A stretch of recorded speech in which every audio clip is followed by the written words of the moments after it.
El Consejo de Europa es una organización internacional que tiene como objetivo principal la defensa, protección y promoción de los derechos humanos, de la democracia y del Estado de Derecho. No hay que confundir con el Consejo Europeo, que es donde se sientan los jefes políticos de cada país en la Unión Europea. El Consejo de Europa es, en expresión, es verdad, algo pomposa, el guardián de los valores democráticos en el continente europeo. Es un órgano que no hace leyes, pero vierte opiniones que son muy relevantes para que las escuchen los que legislan. Pues resulta que ha dicho que la actuación judicial contra los políticos del procés ha sido muy deficiente si atendemos a los principios del Estado de Derecho. En un alarde metafórico ha comparado a España con Turquía, aunque ha dicho, para que el bochorno sea un poco menor, que España, eso sí, es una democracia plena. Pues menos mal. La Asamblea Parlamentaria del Consejo de Europa, que está formada por diputados y senadores de los diferentes países, ha dicho que el juicio al procés fue una chapuza y la ha votado con 70 votos a favor, 70, 28 en contra y 12 abstenciones. Ha aprobado un informe que reclama la reforma del delito de sedición y rebelión en España, que son delitos viejos de cuando los militares daban golpes de Estado con violencia en el siglo XIX. También ha reclamado el indulto o la excarcelación de los presos del procés, la paralización de las peticiones de extradición y que decaigan los juicios pendientes. Telita. En la discusión del Consejo de Europa, la portavoz del PP, María Valentina Martínez Ferro, ha enfatizado que no hay ningún político condenado en España por ejercer la libertad de expresión. ¡Qué buena ocasión, diputada pepera, para callarte! Porque el Tribunal Europeo de Derechos Humanos, que es la instancia judicial máxima de la Unión Europea para este tipo de delitos, que es a donde llegan los fallos que cierran mal los estados, por ejemplo, por un exceso de jueces franquistas entre sus filas, ha fallado contra España también, por condenar con 1 año de cárcel a Tasio Erquicia por un supuesto delito de enaltecimiento de ETA que nunca existió. Así que mal día para el Estado de Derecho en España. El socialista letón, autor del informe del Consejo de Europa, Boris Cilevics, admite que la reacción de la Administración de Justicia en España tuvo lugar dentro de los parámetros de un Estado de Derecho. Bueno, igualmente reconoce que la actuación de los líderes independentistas fue inconstitucional e ilegal y desafió los mandatos expresos del Tribunal Constitucional, pero que los jueces del procés se pasaron de frenada. ¿Qué es lo que decían los abogados de los políticos catalanes encarcelados? Que hubo un delito de desobediencia, claro, pero que todo lo demás ha sido una venganza chapucera de un país con un Estado de Derecho muy débil. El gobierno de coalición ha firmado hoy los indultos que tendrá que sancionar y promulgar el rey Felipe VI. Diga lo que diga el sector fascista de Vox, que es verdad que no es pequeño en ese partido. En algunos mentideros de la Corte se defiende que el indulto va a pasar un alto precio a los líderes catalanes que se van a beneficiar de él, porque dicen la retórica independentista reclama martirios y porque todavía hay muchos juicios de ciudadanos de a pie pendientes. También se decía que iba a pagar un alto precio el gobierno de coalición, algo que está por ver, porque de momento resulta que la patronal y la Iglesia y los sindicatos se han manifestado a favor de los indultos, igual que está subiendo el apoyo en el conjunto de la población española.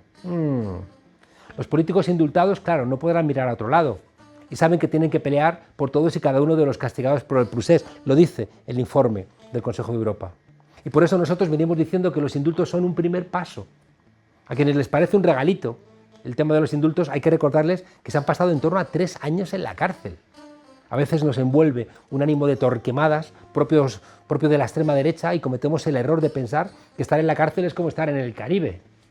Los indultos son un primer paso. Y claro que vamos a seguir escuchando barbaridades desde algunos sectores del independentismo. Pues claro, pues el primer paso ya se ha dado y el discurso de la España irreformable ya no vale. Podemos, como fuerza política, puede estar contenta, porque fue la primera fuerza que desde un primer momento defendió los indultos como el primer paso para empezar a solventar los conflictos territoriales en España y salir de la España de M. Rajoy. Es la fuerza política que se reunió con las fuerzas nacionalistas en Zaragoza en septiembre del 17. Allí empezó a tejer nuevas redes de confianza, donde el PSOE de Felipe González había tejido tradicionalmente no redes de confianza, sino redes de corrupción con políticos como Jordi Pujol. Mala semana para el PP. No reúne casi firmas contra los indultos, la Iglesia y la patronal, que solían estar con ellos, van y apoyan los indultos. La mierda de la Kitchen llega hasta M. Rajoy y salpica hasta en el máster de Pablo Casado. Y Díaz Ayuso celebra la libertad queriendo volverse a cargar Telemadrid y además cerrando medio centenar de centros de atención primaria. El cuento de la libertad les ha durado muy poco. Las derechas van a tener que redoblar los turnos en las tertulias. La propaganda es como la canción del verano, que es pegadiza, pero se pasa pronto. Vienen tiempos interesantes. Bienvenidas a la frontera, desobedientes. El rock siempre ha tenido un componente reivindicativo. Estuvo en la lucha contra Vietnam, estuvo en la lucha contra el racismo, ha estado en luchas de independencias de pueblos especialmente castigados y parece que va tocando otra vez asumir esas reivindicaciones en un mundo, sobre todo en esta vieja Europa, donde parece que la extrema derecha quiere volver por sus fueros. Más de 1000 bandas se han unido contra el racismo, la xenofobia, el machismo, el negacionismo del cambio climático. Mariano Muniesa, periodista experto en música, ha estado detrás de este impulso y hoy nos acompaña a nuestra frontera. ¿Cómo estás, Mariano? Muy bien, como siempre, encantado de verte y un placer estar aquí. Oye, el rock siempre ha tenido ese componente reivindicativo. Sí, es cierto. De hecho, ayer cuando hacíamos la presentación del manifiesto en el auditorio Marcelino Camacho, e incluso el propio Unai Sordo, que hizo un saludo de presentación al acto, pues lo recordaba y decía que efectivamente, desde los años 60, cuando la banda sonora de todo lo que fue el movimiento reivindicativo en Estados Unidos contra la guerra, por una sexualidad libre, el movimiento hippie, el rock estuvo ahí. Incluso él recordaba que en los años 80 en España, cuando todavía se vivía pues ese proceso convulso de cambio de la dictadura a la democracia, por supuesto estaba la canción de autor. Pero también estaba el rock, también estaba Leño, también estaba Asfalto, también estaban los grupos de rock más clásicos que bueno, pues fueron también los que impulsaron más a la gente más joven a decir que, bueno, que era necesario cambiar. Entonces, bueno, quizá durante unos años de cierto adormecimiento, adormecimiento social en general, pienso yo, bueno, pues sí, como no se veía clara la amenaza rampante del fascismo que ahora mismo existe, quizá hubo un momento de cierto relax, de cierta relajación. Pero ante la situación que estamos viviendo, obviamente, los grupos de rock más concienciados han tomado la iniciativa y han decidido organizarse fundamentalmente para decirle al fascismo que si pretende avanzar, como decía ayer Fernando de Reincidentes, nos va a tener enfrente. Ayer sonaba fuerte la música de Escape, ¿no? Sí, por supuesto. De Escape, de Reincidentes, de Boicot, de todos aquellos grupos más reivindicativos siempre. El rock and roll siempre ha sido como, para la gente más joven, una ventana, ¿no?, de oportunidad a la desobediencia frente a un mundo más adulto, más rígido, más ordenancista, más prohibicionista. Sí, desde luego. Incluso en aquellos grupos que a lo mejor en sus letras no tenían un componente, digamos, social o un componente de denuncia, el mero hecho de, bueno, pues de decir, como decía Morris, ¿no?, pues sábado a la noche ya cobré y mi dinero yo me lo gané. Bueno, pues entonces decirlo a golpe de rock and roll y decir, yo soy un tío que curra en un bar de Hortaleza, me paso 5 días poniendo cañas, hoy quiero tomarme una caña yo, pues también tenía, como dices tú, pues sobre todo ese anhelo de libertad, ese anhelo de escapar de las pautas de la vida cotidiana, de la normalidad constante y, bueno, pues poder disfrutar, poder vivir, poder sentirse alegre, porque vamos a ver, esto es una cosa que yo recuerdo que tú decías en el mensaje que nos mandaste a la Asamblea de Podemos la semana pasada, que también nadie nos puede robar el derecho a la alegría y el derecho al cachondeo y a la fiesta. Entonces, bueno, el rock and roll tiene mucho de eso también. La risa es revolucionaria. Yo creo que el rock and roll te atrapa en una lógica interna donde ya no hay jerarquías, ya no hay poderosos, ya no hay dioses, no hay reyes, exacto, no hay tribunos. Entonces, el rock and roll, por su propia condición, derriba las jerarquías. Siempre, por supuesto. Es sobre todo un grito de libertad, es un grito de expresión de uno mismo, de romper sobre todo con aquello que no le gusta y de reivindicar la propia personalidad. Nosotros decíamos en el manifiesto que nosotros nos consideramos como algo parecido a los indios de la tribu, aquellos a los que, bueno, pues por nuestras pintas, por nuestra forma de ser, por nuestra naturaleza y nuestra personalidad, también se nos considera sospechosos. Con lo cual, pues sí, como tú dices, evidentemente, el rock and roll tiene esa capacidad sobre todo de despertar un anhelo de libertad y de despertar unas ganas de hacer lo que uno realmente quiere y luego también, por supuesto, de pensar y de reflexionar. Claro, no deja de ser subversivo, ¿no?, que a Elvis le llamasen The King, ¿no? Exacto. O que después Queen asumiera llamarse de esa manera. Sí, sin duda. Bueno, también es quizá una paradoja, pero que tiene su sentido, ¿no? Eso, en cierto modo, en el caso de Queen, por ejemplo, pues poner quizá un poco en parodia, bueno, pues esos mitos tan absolutamente intocables como es, por ejemplo, la monarquía en Gran Bretaña. Claro. Oye, claro, en España tenemos el problema de las palabras de un país que perdió la guerra, ¿no? Pero sí, el rock se ha sentido siempre antifascista sin tener que dar muchas explicaciones, ¿no? Es decir, que los Beatles, ¿no?, tú lo has expresado alguna vez, no tocan en un concierto porque el público estaba segregado. Exactamente, sí, sí. Bien, es que es lo que decimos, cuando un movimiento cultural, un movimiento musical, lógicamente reivindica la libertad y reivindica, bueno, pues que el decir claramente que no le gusta el mundo en el que vive y no le gusta cómo está ordenado, obviamente toma una postura de protesta y toma una postura pues en contra de eso que no le gusta. Entonces, bueno, pues evidentemente el rock and roll, por esencia, como dices tú, no tiene que dar muchas explicaciones. Es antifascista por definición. Otra cosa es que también, lógicamente, el rock and roll, al crecer históricamente mucho a nivel comercial, convertirse en un movimiento que atraía una gran cantidad de público, bueno, pues también al industrializarse en cierta manera a través del mundo del disco, bueno, pues ha tenido esos momentos a lo mejor de reflujo y algunos artistas, bueno, pues se han dedicado a ganar dinero y un poco pues a vivir en su torre de marfil. Pero la base, los seguidores, los grupos que empiezan, un poco el underground del rock, siempre ha participado y siempre participará de esa filosofía antifascista, porque es que si no dejará de ser rock simplemente. Hay grupos como estoy pensando en The Clash, ¿no? Es decir, tan evidentemente, exacto, ¿no?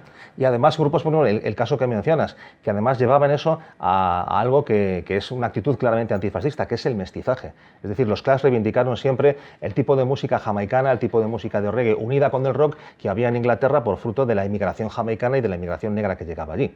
Entonces, bueno, eso es un ejemplo, yo creo que muy significativo. Como ese hay muchos, pero ese está francamente En esa dirección también otro de los firmantes, que es Fermín Muguruza, sí, también aboga por ese mestizaje, por esa música exactamente. mezclada, ¿no? Es igual que Manu Chao, igual que tantos totalmente. otros autores. Es que no olvidemos que una de las características esenciales del fascismo, ahora y siempre, es el racismo. Es la idea de segregar, es el miedo al diferente.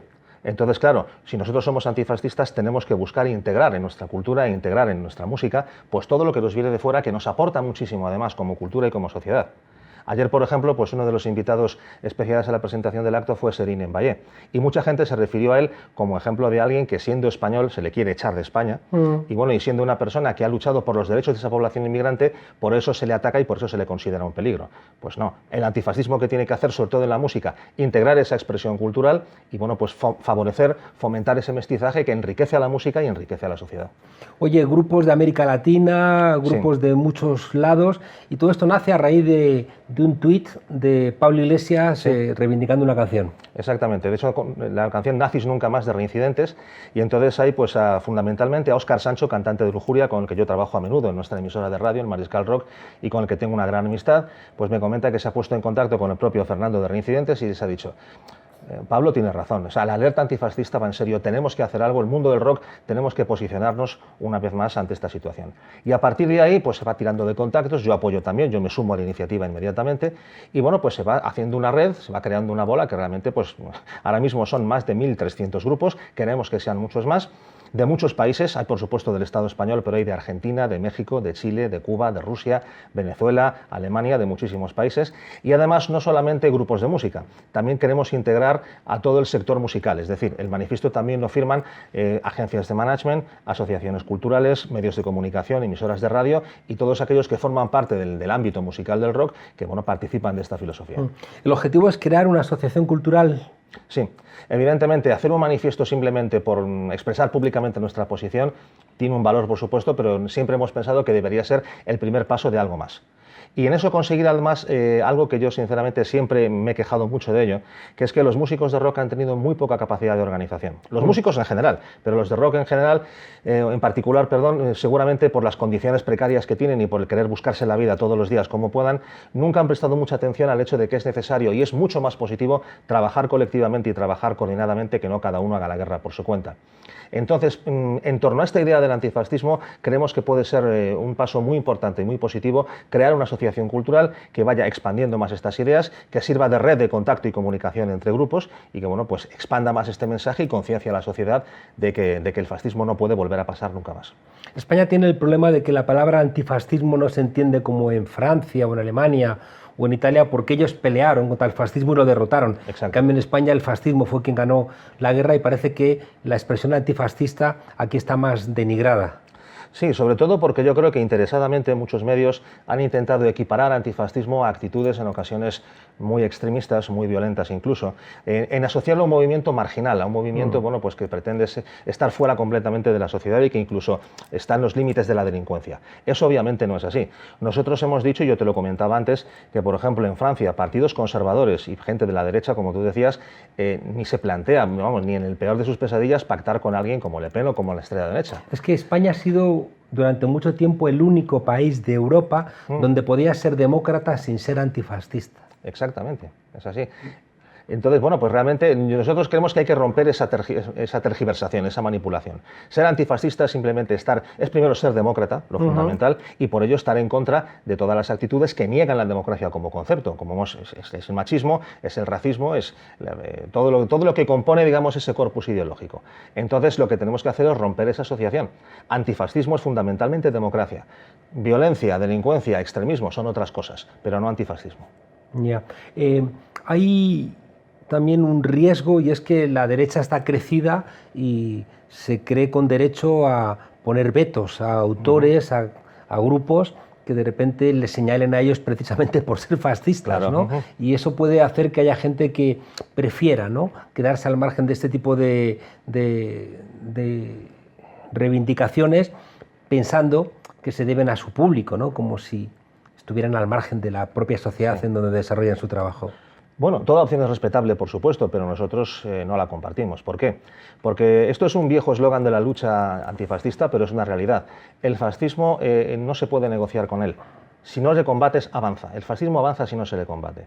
Entonces, es muy importante llevar a todo el mundo la idea de que es necesaria esa lucha, es necesario ese combate, porque lo que tú decías, ahora mismo, por muchas circunstancias que sería muy largo el enumerar, bueno, pues realmente se ha producido un receso de la conciencia social a determinados niveles y las posiciones fascistas han ganado posiciones, sobre todo porque ya no se presentan como en el pasado. Es decir, nosotros ayer, por ejemplo, comentábamos que ya no hay un grupo de ultraderechistas asesinando a abogados en Atocha, o ya no hay bandas de ultras dando palizas por ahí, salvo casos muy especiales.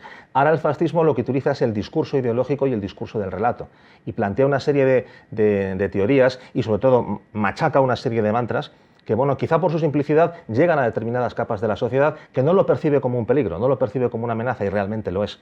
Entonces es importantísimo, y es uno de los objetivos que quiere tener la asociación, romper esa tergiversación y decir, no señores, el fascismo es una amenaza real. Si no se le combate, avanza y puede hacer un daño enorme a la sociedad y destruir todo lo que se ha conseguido en 40 años de democracia. Es que van naturalizando, ¿no?, el odio, va normalizando la agresión, va de alguna manera preparando las condiciones que luego justificarán el siguiente paso. Claro, exactamente. Es decir, desde el momento en el cual se pretende criminalizar y convertir en delincuentes, por ejemplo, a la población inmigrante, se pretende también convertir en delincuentes a las mujeres maltratadas, diciendo que la mayoría mienten, que la mayoría fingen las agresiones. Es decir, se pretende dibujar un panorama, crear una especie de realidad paralela, que, insisto, para mí lo más preocupante es que está muy apoyada por determinados medios que blanquean ese discurso con la excusa de una libertad de expresión, a mi juicio, malentendida.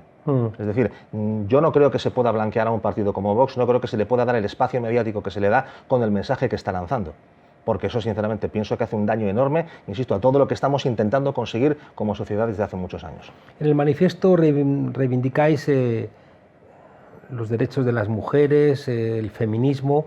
El rock and roll no siempre ha sido amable con las mujeres. Hay demasiadas letras, ¿no?, donde hay una suerte de expresión supuestamente artística, ¿no?, de esa superioridad del hombre sobre la mujer. Es verdad, y fue una de las cosas que se comentó en la presentación de ayer, porque había dos compañeras músicas, Marilú de Alma Cúter y sobre todo Aurora Beltrán de Taures Zurdos. Es que estoy pensando en la cantidad de letras, claro, La mataré, bailaré sobre tu tumba, me voy para no matarla, es como muy recurrente.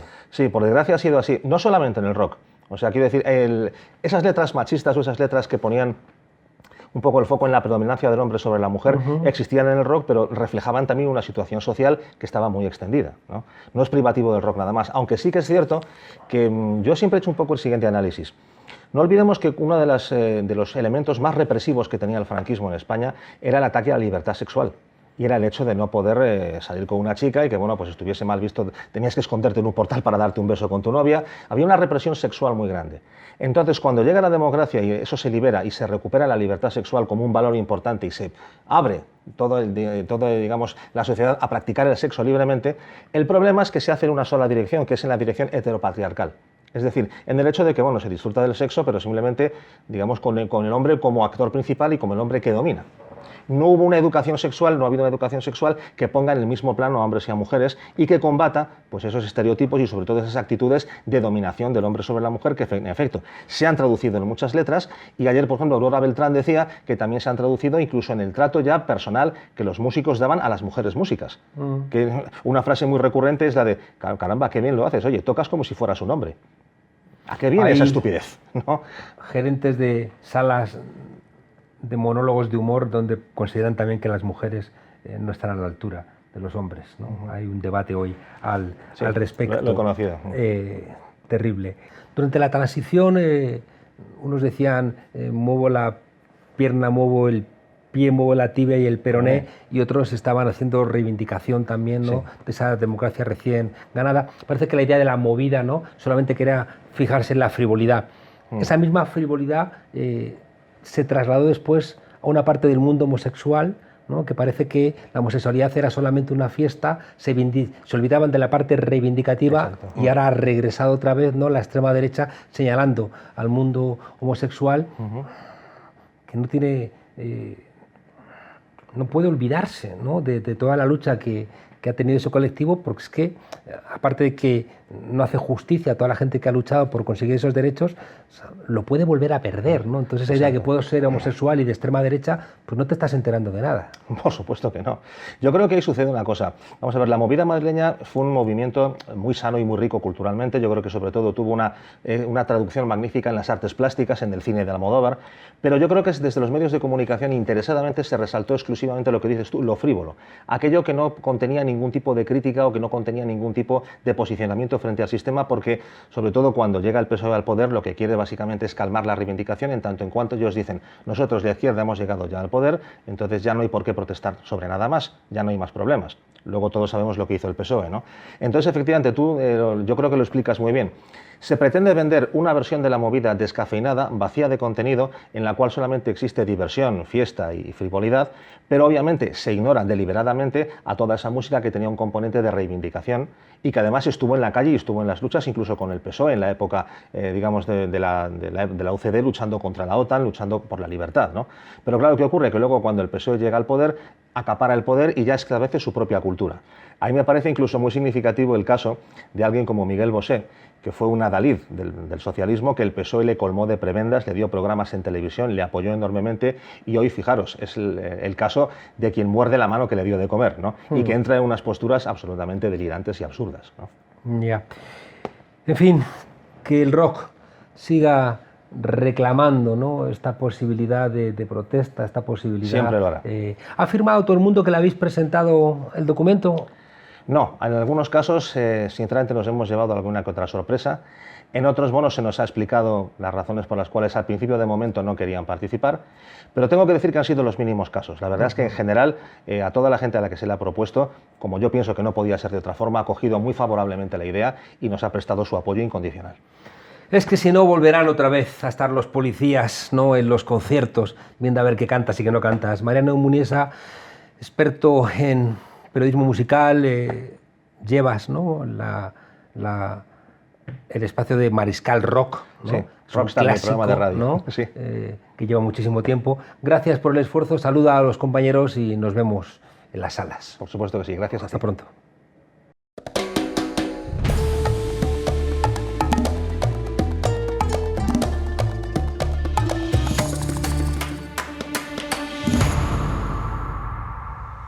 Pare de tocar no assunto. Você quer botar... Me bota o celular agora. Vai botar agora. Estou sem máscara em Guaratinguetá. Tá feliz agora? Você está feliz agora? Essa Globo é uma merda de imprensa.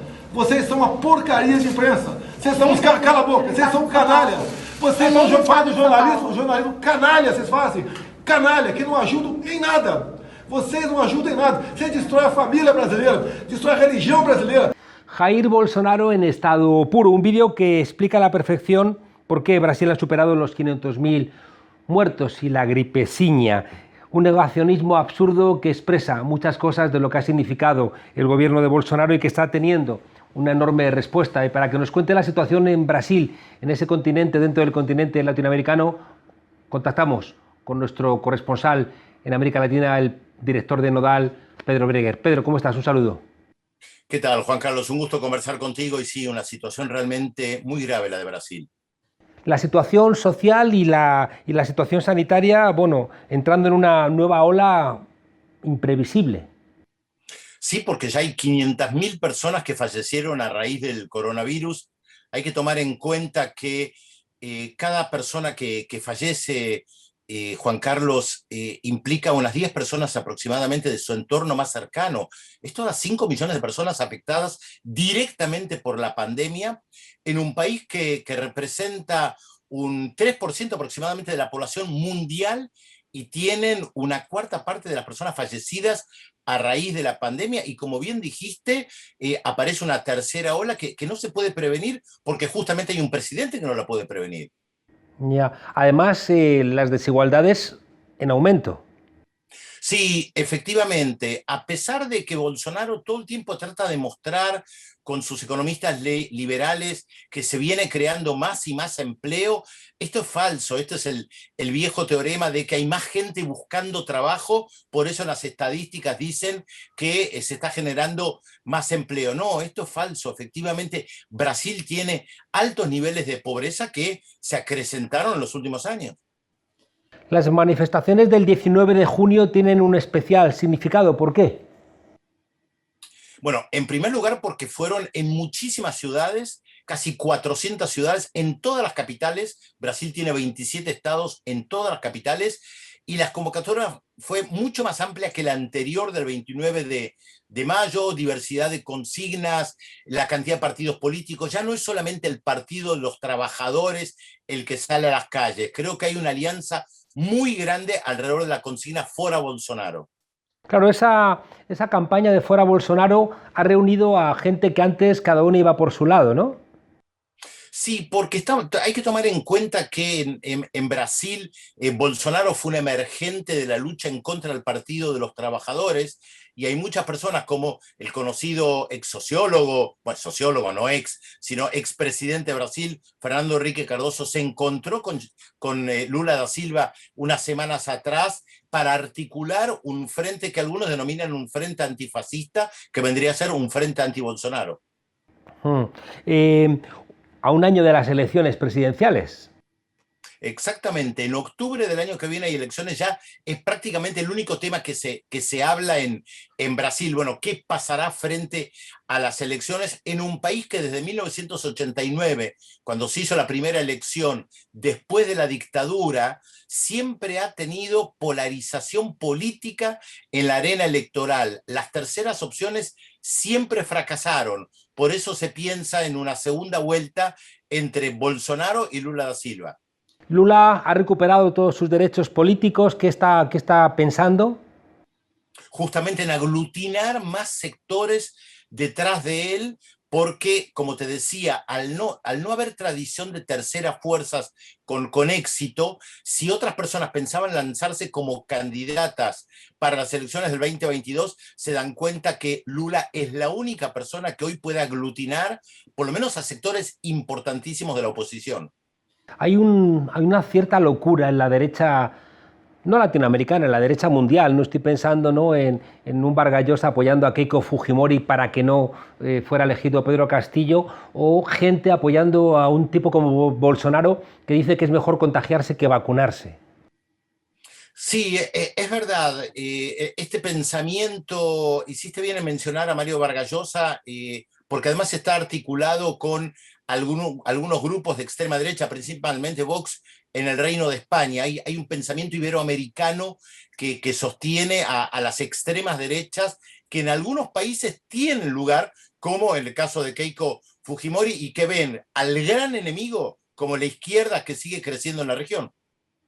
El Parlamento brasileño ha protagonizado momentos bochornosos de la historia reciente del país y ahora mismo también está en manos del presidente del Congreso la posibilidad de abrir expediente a Bolsonaro.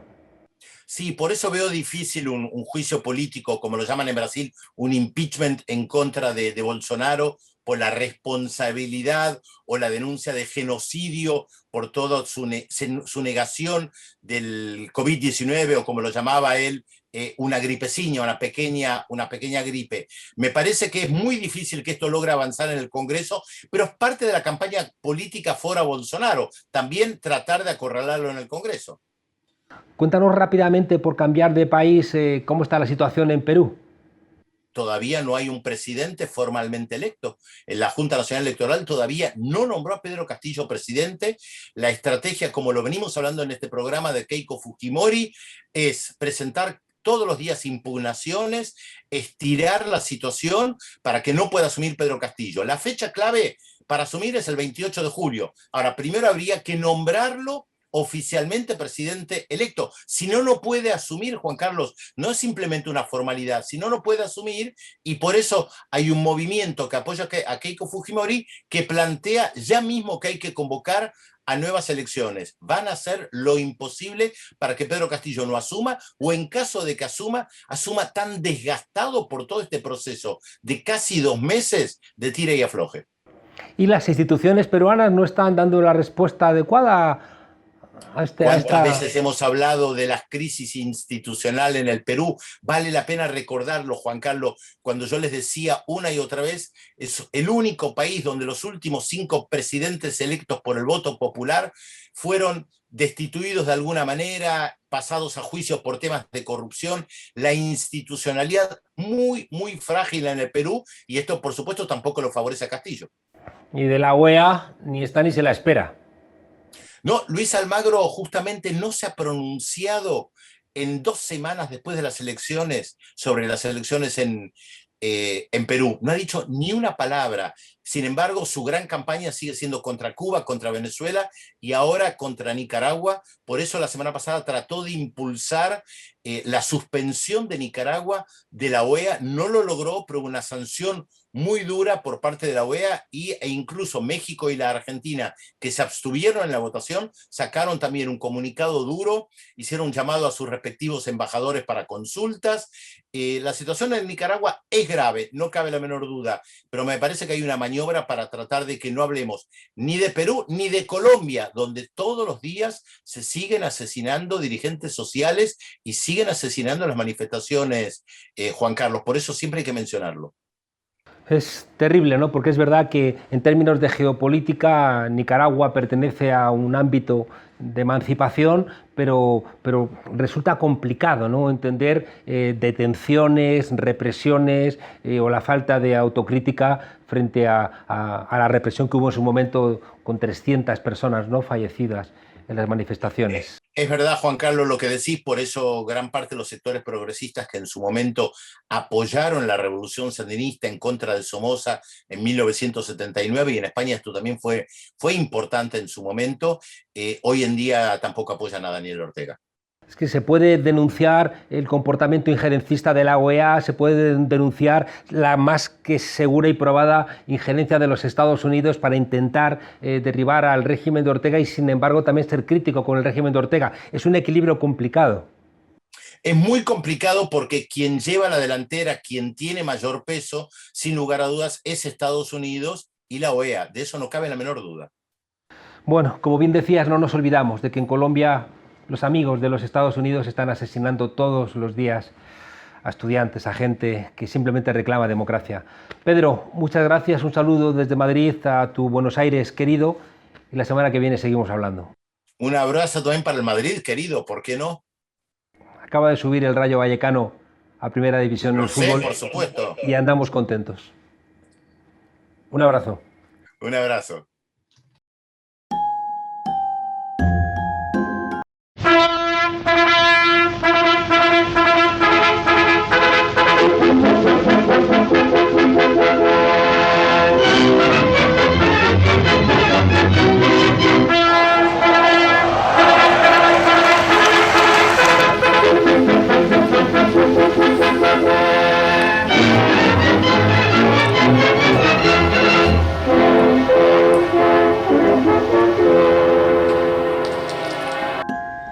tiempos, qué tiempos! Ni sanidad, ni educación, ni empleo, ni dependencia. La primera medida de la presidenta madrileña Isabel Díaz Ayuso tras su toma de posesión ha sido una propuesta de ley para modificar la regulación de la televisión pública madrileña. ¿Para qué? Pues para facilitar su control político. Madrileños y madrileñas, la libertad era esto: controlar Telemadrid y poder elegir ella a su antojo al director general, como en los tiempos de Esperanza Aguirre y de Pecas. ¡El nodo ha vuelto!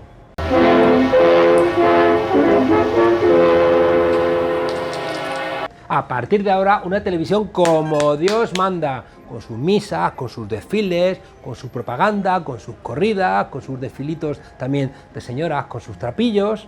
Muchas corridas, cuidado, corridas de toros, porque de las otras no, las otras son pecado. Y Vox podría retirarles el apoyo. PIN parental institucional, creo que lo llaman. Qué obtusos estos de Vox.